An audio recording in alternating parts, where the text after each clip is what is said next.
আর পোশাক দুইবার ট্রাই করি না পরা, এটা ছোটবেলা থেকে। কিল্লাই আনার পোশাকও কি আনা আগে দেন নাকি তা দুইবার বললেন সমস্যা কি? মানে বুঝতেছি না আপনি নিজের কি বোঝাতে চাচ্ছেন। হ্যাঁ, আপনি অনেক বড় লোক, আপনার টাকার অভাব নাই নাকি? নেক্সট ইন্টারভিউতে এটার উত্তরটা খোলাখুলি বলে দিবেন আশা করি। ওকে, পরের ঘটনায় আসো।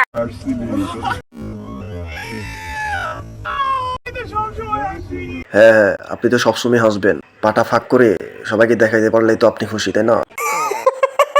আপনি তো এক ধরনের সাইকো। মানে আপনি কেমন সাইকো জানেন? আপনার বডিটা, আপনার যে পার্সোনাল প্রাইভেট পার্টগুলো যদি আপনি মানুষকে দেখে আকর্ষণীয় করতে পারেন, আপনার নিজেকে অ্যাট্রাকটিভ করতে পারেন মানুষের কাছে, মানে এটা আমি জানি না, এটা এক ধরনের আপনাদের যারা এইসব মেন্টালিটির মানুষ আছেন, আপনারা এক ধরনের মানুষকে, পুরুষ মানুষকে দেখাইতে আপনারা মানে একটা মানসিক শান্তি পান, মজা পান আর কি, এক ধরনের সাইকো বলে। মানে কেমন মেন্টালিটির মানুষের ভাই, তার জামাই আছে, তুই একটা সংসার করতেছ, তুই কেমনে পারস ভাই এইভাবে এইসব?